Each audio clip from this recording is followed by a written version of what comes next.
Hello tout le monde, je vous retrouve ce soir pour débriefer la 5e étape du Tour de Suisse, l'étape reine de cette édition 2025. 184 km, 4000 mètres de dénivelé positif, dont 2 cols à plus de 2000 mètres d'altitude. Ça, c'était pour les 2 premiers tiers du parcours. Et dans le final, les coureurs devaient gravir à 2 reprises l'ascension de Castaneda, 4 km 500 à près de 10% de moyenne. La décision devait se faire ici. Romain Grégoire, le leader du général, était en danger. Les principales menaces venaient de Joao Almeida, étincelant hier, et de Ben O'Connor, le mieux placé des favoris au général. En début d'étape et avec l'ascension du Julier Pass, une échappée royale va se dessiner, une échappée de 5 costauds. On va retrouver devant Nelson Powless d'IF, Pello Bilbao de Bahreïn, Javier Romo de Movistar, Lorenzo Fortunato d'Astana et Alexander Vlasov de Red Bull. Le russe étant le mieux placé du général à 6 minutes 42 de Romain Grégoire. Le peloton va contenir les 5 bonhommes à portée de fusil avant de leur laisser un tout petit peu plus de marge à l'approche du Passo del San Bernardino. Et au pied de ce col de première catégorie à plus de 70 km de l'arrivée, l'échappée avait une avance de 3 minutes 40 sur le peloton emmené par la UAE de Joao Almeida. Le ton était donné. Dans le Passo del San Bernardino, UAE, justement, va accélérer le rythme. Cependant, les pentes ne sont pas assez sévères pour mettre en difficulté quelques favoris que ce soit. Et au sommet du San Bernardino, à 66 km de l'arrivée, les 5 hommes de tête vont basculer avec 2 petites minutes d'avance sur le peloton maillot jaune. Petit peloton, hein, il restait une trentaine de coureurs au sommet, et ça, on le devait à l'abattage de Jan Christen, le très jeune coéquipier de Joao Almeida. Après cela, les coureurs vont s'engager dans 40 km de transition en direction du final et des 2 ascensions de Castaneda. Et il faut qu'on parle du final de cette étape.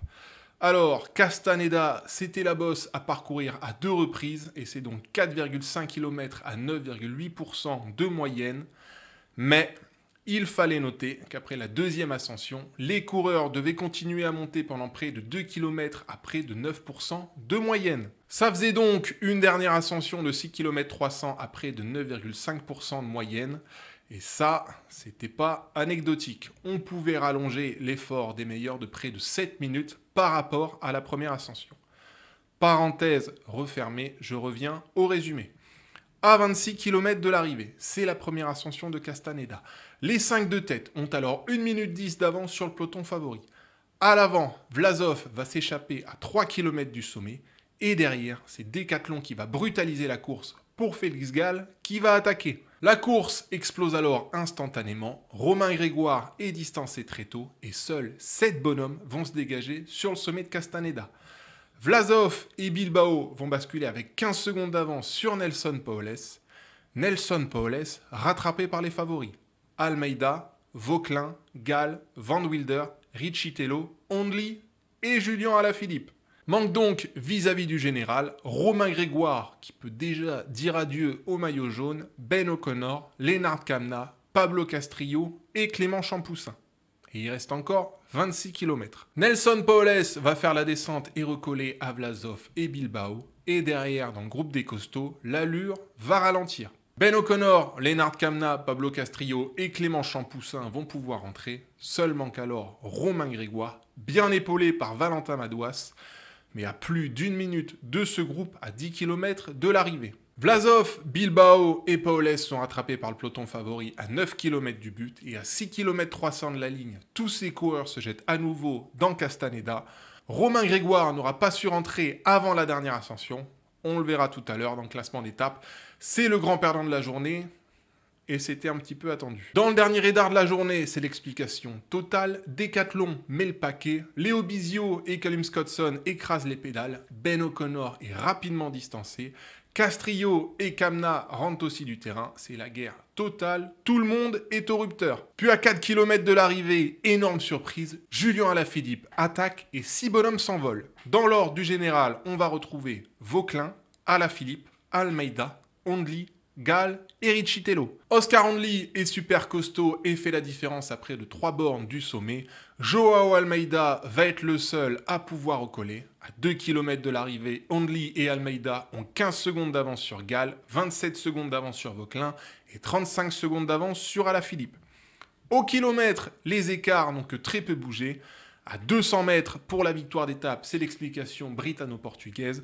Le bras de fer est inouï. Oscar Handley prend les devants, mais dans les 50 derniers mètres, Almeida s'arrache. Et finalement, au jeté de vélo, eh bien c'est Oscar Handley qui claque la 6e étape de ce Tour de Suisse. Quel sprint! Au classement d'étape, Handley s'impose donc devant Almeida, Félix Gall est 3 à 23 secondes, Kevin Vauquelin 4 à 57 secondes, puis on va retrouver Richitello, Van Wilder, Alaphilippe, Kamna, Großschartner et Bennett pour boucler le top 10. Pablo Castrillo et Ben O'Connor sont 12 et 13 à 2,42, Clément Champoussin 14 à 2,51 et Romain Grégoire termine 25e de l'étape à 6,53.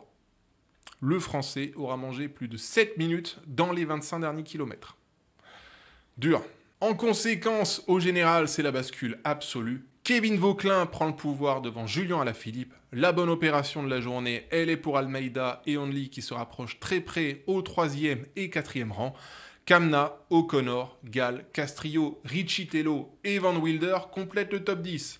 Champoussin recule au 11e rang et Romain Grégoire est désormais à 5,31 de Vauquelin au 13e rang. Bien, dans le débrief de cette étape, on va un petit peu revenir sur les attitudes de chacun.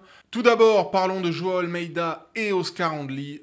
Écoutez, ces deux coureurs ont absolument écrasé cette étape de leur classe. Alors, Joao Almeida, c'est très simple. 2 étapes, 48 heures auront suffi aux Portugais pour se replacer totalement au général et annuler quasiment la dette de 3 minutes qu'il avait rendue au terme de la première étape de ce Tour de Suisse. Que vous dire de plus? Si on regarde un petit peu les écarts au classement général et ce qu'il reste de Tour de Suisse, eh bien pour moi, Joao Almeida désormais est très bien parti pour remporter son premier Tour de Suisse et sa 3e course par étape d'une semaine World Tour de l'année. Stratosphérique Almeida. Dans le cas d'Oscar Handley, écoutez, il est en train d'exploser au plus haut niveau à 22 ans. Personnellement, je l'attendais sur ce Tour de Suisse pour jouer un top 10 et au mieux un top 5. Il est en train de faire beaucoup mieux que ça. Déjà, il prend une victoire d'étape remarquable au nez et à la barbe de Joao Almeida. Et ça, il faut le faire au vu de la condition du Portugais actuellement. Et surtout, au niveau du général, moi je pense qu'il est bien parti pour jouer le podium. C'est-à-dire que dans le pire des cas, il devrait faire 4 de ce Tour de Suisse au terme des étapes de samedi et dimanche. Mais au vu de ce qu'il a montré aujourd'hui, je pense qu'il peut regarder plus haut. La première marche, ça va être difficile d'aller chercher Almeida. Par contre, les Français Alaphilippe et Vauquelin ont du souci à se faire parce que le Britannique marche très fort. Dans l'ensemble, la saison 2025 d'Oscar Handley est hyper consistante. Si on revient un petit peu sur ce qu'il a fait cette année, c'est 4e au Down Under, 5e au UAE, 9e au Pays Basque et 16e en Romandie. Que des gros blocs World Tour et à chaque fois, il est dans l'allure pour jouer, dans le pire des cas, un top 10. Au niveau des victoires en carrière, aujourd'hui, c'est sa 2e après une étape du Santos Down Under l'an dernier. Non, écoutez, Oscar Handley, franchement, il enchaîne sur ce Tour de Suisse. Petit à petit, il commence à intégrer les podiums du World Tour. Moi, je pense vraiment que l'équipe Picnic a trouvé son leader pour le prochain Tour de France. Ça sera son 2e Tour de France à 22 ans. Ça sent très bon. S'il arrive à passer la première semaine piégeuse du Tour, je pense qu'on le verra potentiellement jouer un top 10 sur les 3 semaines du Tour. Là, en l'espace de quelques mois, le coureur est passé d'un mec qui jouait des top 10, voire des top 5 en World Tour, à jouer des podiums et des victoires. Donc, step up à noter d'Oscar Handley sur ce Tour de Suisse. Côté français, écoutez, Kevin Vauquelin et Julien Alaphilippe se sont extrêmement bien comportés aujourd'hui. Dans le cas de Vauquelin, tu sens quand même qu'il est un cran en dessous de Oscar Handley et Joao Almeida. Mais personnellement, au vu de ce qui reste d'étapes vendredi et samedi, je me dis, avec le niveau qui est le sien actuellement, que normalement, il devrait être encore en jaune dimanche matin au départ de la dernière étape. Bon, ce sera très dur de garder Joao Almeida derrière. On va pas se le cacher, je pense même que ça va être impossible au vu des cannes du Portugais. Par contre, il y a un podium à aller chercher et ce serait son premier podium sur une grande course World Tour d'une semaine. Et ça, ce serait déjà vraiment pas mal pour Kevin Vauquelin, qui clairement, on peut le dire, a eu beaucoup de flair de se glisser dans la grosse échappée de la première étape. Dans le cas de Julian Alaphilippe, écoutez, les jours s'enchaînent et Julian brille comme au premier jour, j'ai envie de vous dire. Il a été exceptionnel aujourd'hui. Bon, il s'est un peu enflammé à 4 km du sommet en attaquant les Almeida et les Oscar Handley. Le bâton lui est revenu dans la poire. Il faut dire aussi que la dernière ascension lui convenait moins bien que la première ascension de Castaneda. Il y avait 7 minutes d'effort en plus à aller chercher. Ça lui a coûté dans les 2 derniers kilomètres, mais j'ai pas peur d'employer ces termes-là. Moi, je pense que Julien Alaphilippe revient gentiment à son meilleur niveau. Alors, on va pas se mentir, il retrouvera jamais ses jambes de très grand puncher qu'il avait il y a quelques années. Maintenant, Julien, il a plus de 33 ans et très logiquement, l'explosivité, elle se perd avec l'âge et le volume. Mais honnêtement, à l'amorce d'un Tour de France où la première semaine lui conviendra très bien, c'est vraiment de très bon augure. Et en plus, il tape Marc Hirschi qui est aux abonnés absents sur ce Tour de Suisse, donc je pense que Julien devrait avoir le lead sur le prochain Tour de France. Et en conséquence, on peut s'attendre à de très grandes choses du coureur français en première semaine. Même s'il faut reconnaître que le niveau de Mathieu Van Der Poel et Tadej Pogačar, c'est 1 voire 2 crans au-dessus encore. Et enfin, dans le cas de Romain Grégoire, bon, aujourd'hui, c'est la grosse valise. Personnellement, je ne m'attendais pas à ce qu'il concède près de 7 minutes sur le vainqueur du jour, Oscar Hindley. Maintenant, peut-être que si on se met devant l'évidence, a priori, de ce qu'on a vu aujourd'hui, Romain Grégoire n'est pas du tout à son niveau, et c'est très certainement parce qu'hier, sur la 4e étape, il a énormément bouffé dans ses réserves pour défendre son maillot jaune, et aujourd'hui, le bâton lui est revenu dans la fif, pleine vitesse. À terme, il devait perdre son maillot jaune, que ce soit au profit de Kevin Vauquelin ou d'un autre. Voilà, c'est arrivé aujourd'hui sur l'étape Rennes, là où il ne fallait pas avoir de coups de bambou. Je pense que le craquage est physique dans la première ascension de Castaneda, bien évidemment. Par contre, derrière, il y a aussi un bon craquage psychologique. Lorsqu'il sent bien que des 12 mecs bien placés au général ce matin, il est le seul manquant dans le groupe favori. Et lorsque Valentin Madouas s'écarte dans la dernière ascension de Castaneda, là, tu es tout seul avec toi-même. Donc je pense que les derniers kilomètres ont été très longs pour Romain, qui apprend. Il aura réalisé de toute façon une semaine très solide. Donc, même s'il a pris un monde aujourd'hui dans les carreaux, c'est l'apprentissage et Romain apprend très vite. Si on regarde un petit peu ce qui a condamné Romain Grégoire dans ce final, eh bien, ce n'est pas UAE qui aura accéléré dans la première ascension de Castaneda, mais bien Décathlon de Félix Gall. Et ça, c'est un petit point que je veux noter au terme de cette étape. Si UAE aurait réalisé un travail de sable remarquable dans les 150 premiers kilomètres, en revanche, lorsqu'il a fallu accélérer dans Castaneda, et là, Décathlon, remarquable. Ça a clairement été l'équipe qui aura mis à jour les défaillances de Romain Grégoire, mais aussi de Ben O'Connor. Léo Bizio et Callum Scottson ont été impressionnants d'abattage dans ces 2 ascensions de Castaneda, et la 3e place de Félix Gall aujourd'hui, il la doit bien évidemment à ces 2 très talentueux coéquipiers. Dernier petit point, parlons de Ben O'Connor. Il était très bien placé quand même au général au départ de cette étape. Il avait montré de belles jambes hier derrière Joao Almeida. Ouais, mais sur un final très punchy qui ne lui convenait absolument pas, et Ben O'Connor a rendu du temps très rapidement. Mise en difficulté dans la première ascension de Castaneda. Dans la deuxième, ça a été très compliqué. Largué dès le pied par l'accélération de Léo Bizio. Ben O'Connor, c'est un des très grands perdants de la journée aux côtés de Romain Grégoire. Et là, je pense que l'Australien est passé à côté de ses chances d'un podium au terme de ce Tour de Suisse. Parce que désormais, ceux qui tiennent bien la barre pour se disputer le podium, eh bien, c'est les 4 premiers du classement général. On retrouve les 2 meilleurs de la journée, Oscar Hindley et Joao Almeida, et les 2 coureurs français, Kevin Vauquelin et Julien Alaphilippe. Et ça, c'est quand même une très bonne nouvelle, même si Romain Grégoire a complètement explosé aujourd'hui. Voilà, ça c'était pour le débrief de cette 5e étape du Tour de Suisse. Demain, la 6e étape sera beaucoup plus tranquille que ces 2 derniers jours. 187 km seront à parcourir pour un dénivelé positif total de 2200 mètres. C'est pas mal, mais ce dénivelé se situe surtout dans la première moitié de parcours.